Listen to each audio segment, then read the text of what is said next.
ஃபோட்டோஷாப்பில் passport size photo இந்த மாதிரி blue colour பேக்ரவுண்டோட எப்படி செட் பண்ணுறது அப்படின்னு சொல்லிட்டு இந்த வீடியோவில் நம்ம பார்க்கலாம்.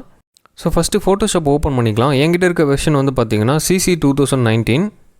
ஸோ ஓப்பன் பண்ண உடனே ஃபஸ்ட்டு ஃப்ரெஷ் பேஜ் வந்து இப்படி தான் இருக்கும், ஹோம் பேஜ். ஸோ இதில் வந்து பார்த்திங்கன்னா டாப்பில் வந்து பார்த்திங்கன்னா மெனு, லெஃப்ட்டில் வந்து க்ரியேட் நியூ, ஓப்பன் இதெல்லாம் இருக்கும். ஸோ நம்ம ஆல்ரெடி வச்சுருக்க ஃபோட்டோவே க்ராப் பண்ணுறது எப்படி அப்படின்னு சொல்லிட்டு பார்க்கலாம். ஓப்பன் கொடுத்துக்கோங்க. ஸோ எந்த ஃபோல்டரில் நீங்கள் அந்த ஃபோட்டோ வச்சுருக்கீங்களோ அந்த ஃபோல்டரை ஓப்பன் பண்ணி அந்த ஃபோட்டோ சூஸ் பண்ணி வச்சுக்கோங்க. ஸோ நான் சூஸ் பண்ணி வச்சுருக்க ஃபோட்டோவோட பேக்ரவுண்ட் வந்து ஓரளவுக்கு ப்ளெயினாக இருக்கும். ஸோ நீங்களும் அதே போலவே சூஸ் பண்ணிக்கோங்க, அப்போ தான் ஈஸியாக இருக்கும் எடிட் பண்ணுறதுக்கு. ஸோ நான் சூஸ் பண்ணி வச்சுருக்க ஃபோட்டோ வந்து இதுதான். ஸோ ஃபோட்டோ வந்து ஓப்பன் பண்ண உடனே V டூல் கொடுத்து மூவ் டூலில் வந்து கர்சர் இருக்க மாதிரி வச்சுக்கோங்க. ஸோ V வந்து மூவ் டூல். ஸோ லெஃப்ட் சைடில் அந்த டூல்ஸில் போய் செக் பண்ணிங்கன்னா தெரியும்.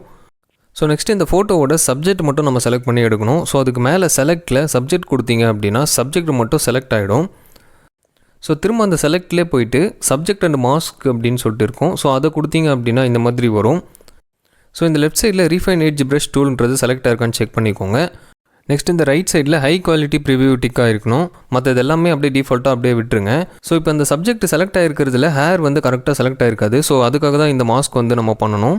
ஸோ இந்த மாதிரி ஹேர் கிட்டெல்லாம் ப்ரஷ் பண்ணிவிட்டு இந்த ஹேர்ஸ் கிட்டெல்லாம் வந்து ப்ரஷ் பண்ணி விட்டுருங்க. ஸோ இந்த ஒயிட் கலர் டாட்லாம் தெரியாத மாதிரி ப்ரஷ் பண்ணிவிட்டு ரைட் சைடில் ஃபெதரில் ஒரு 1 பிக்சல் மட்டும் கொடுத்துட்டு மீதி எல்லாமே 0லே இருக்கட்டும். நெக்ஸ்ட் அப்படியே ஓகே கொடுத்துருங்க.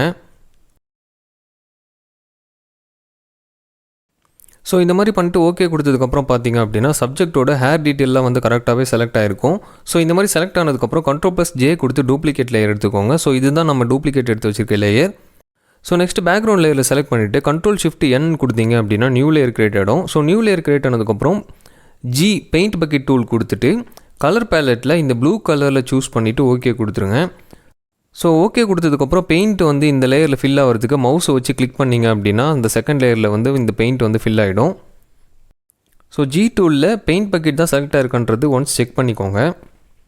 ஸோ நெக்ஸ்ட்டு Ctrl+M கொடுத்து கர்வ் அட்ஜஸ்ட்மெண்ட் பண்ணணும். ஸோ லைட்டாக வந்து டவுன் பண்ணிக்கிறேன் கர்வை. நெக்ஸ்ட்டு Ctrl+B கொடுத்து கலர் பேலன்ஸில் லைட்டாக ரெட் அட்ஜஸ்ட் பண்ணிவிட்டு எல்லோ மட்டும் லைட்டாக கம்மி பண்ணிக்கிறேன். ஸோ இந்த மாதிரி ரெண்டுமே பண்ணிவிட்டு ஓகே கொடுத்துருங்க.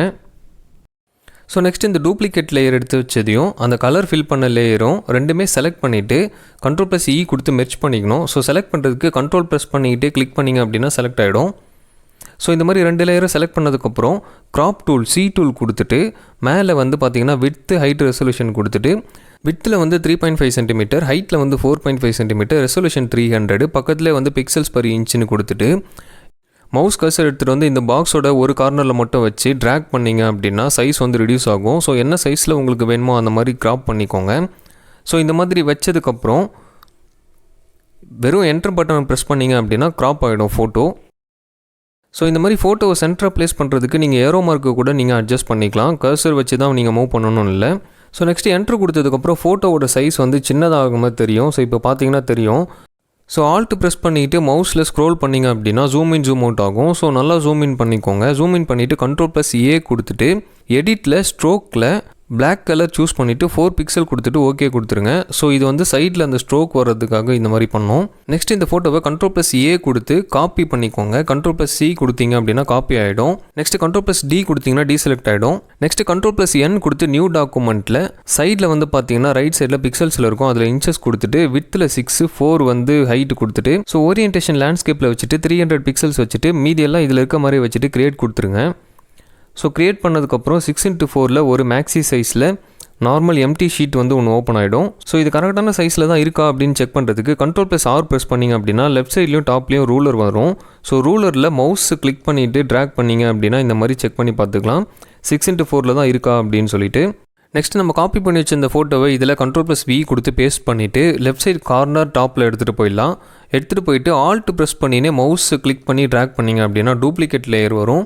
ஸோ இந்த மாதிரி 3 முறை டூப்ளிகேட் லேயர் எடுத்துகிட்டு வந்து பக்கத்தில் வச்சுக்கோங்க, லைட்டாக கேப் விட்டு. ஸோ இந்த ரைட் சைடில் லேயரில் வந்து பார்த்தீங்கன்னா 4 ஃபோட்டோ வந்திருக்கும். ஸோ இந்த 4 லேயருமே செலக்ட் பண்ணி அகைன் Ctrl+J கொடுத்துக்கோங்க, இல்லைனா ஆல்ட் ப்ரெஸ் பண்ணி டூப்ளிகேட் லேயர் எடுத்துக்கோங்க. ஸோ இந்த 4 லேயரை செலக்ட் பண்ணுறது எப்படி அப்படின்னு பார்த்தீங்கன்னா ஃபஸ்ட்டு கீழே லேயரில் கிளிக் பண்ணிவிட்டு ஷிஃப்ட் ப்ரெஸ் பண்ணிவிட்டு மேலே டாப் லேயர் கிளிக் பண்ணிங்க அப்படின்னா எல்லா லேயருமே செலக்ட் ஆகிடும். ஸோ இந்த மாதிரி எல்லா லேயருமே செலக்ட் பண்ணிட்டு சென்டராக வச்சுக்கோங்க. ஸோ இந்த ஃபோட்டோ சென்டராக கொண்டு வரதுக்கு நீங்கள் ஏரோ மார்க் கூட நீங்கள் யூஸ் பண்ணிக்கலாம். ஸோ இந்த மேக்ஸி ஃபோட்டோ சைஸில் வந்து இந்த 8 ஃபோட்டோவுமே நம்ம ப்ளேஸ் பண்ணியாச்சு, சென்டராக ப்ளேஸ் பண்ணிட்டோம். ஸோ இதோட சைஸ் வந்து கரெக்டாக இருக்கான்னு செக் பண்ணி பார்க்குறதுக்கு ரூலர் எடுத்துகிட்டு வந்து செக் பண்ணி பார்த்துடலாம். 3.5 சென்டிமீட்டர் விட்த்தும் 4.5 சென்டிமீட்டர் ஹைட்டும் இருக்கான்னு சொல்லிட்டு. ஸோ நம்ம வச்சதில் வந்து பார்த்திங்கன்னா கரெக்டாக இருக்குது. ஸோ அவ்வளோதாங்க, நம்ம பாஸ்போர்ட் சைஸ் ஃபோட்டோ எப்படி மேக் பண்ணுறது அப்படின்னு சொல்லிட்டு ஒரு ஃபுல் லென்த்து வீடியோ நம்ம பார்த்துட்டோம். ஸோ இதுக்கப்புறம் உங்களுக்கு கண்டிப்பாக ஒரு ஐடியா வந்திருக்கும்னு நினைக்கிறேன். ஸோ இந்த டாக்குமெண்ட்டை நம்ம Ctrl+S கொடுத்து சேவ் பண்ணிவிட்டு அகைன் Ctrl+Shift+S கொடுத்து சேவ் ஆஸில் ஜேபேக்காக கொடுத்துட்டு அதை வந்து நம்ம பிரிண்ட்டு போட்டு சென்டராக க்ராப் பண்ணி நம்ம பாஸ்போர்ட் சைஸ் ஃபோட்டோ வந்து நம்ம யூஸ் பண்ணிக்கலாம். ஸோ இந்த வீடியோ உங்களுக்கு கண்டிப்பாக யூஸ்ஃபுல்லாக இருக்கும் அப்படின்னு நினைக்கிறேன். ஃபோட்டோஷாப் சம்மந்தமாக உங்கள் சர்க்கிளில் யாராவது தெரிஞ்சுக்கணும் அப்படின்னு நினச்சாங்க அப்படின்னா இந்த வீடியோ மறக்காமல் அவங்களுக்கு ஷேர் பண்ணுங்கள்.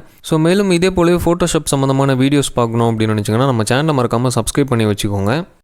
ஸோ Ctrl+S கொடுத்தீங்க அப்படின்னா PSD டாக்குமெண்ட்டில் சேவ் பண்ணிக்கோங்க. சேவ் ஆஸுக்கு Ctrl+Shift+S கொடுத்துட்டு சேவ் பண்ணும்போது இந்த மாதிரி ஜேபேக்கில் லார்ஜ் ஃபைலில் சேவ் பண்ணிக்கோங்க.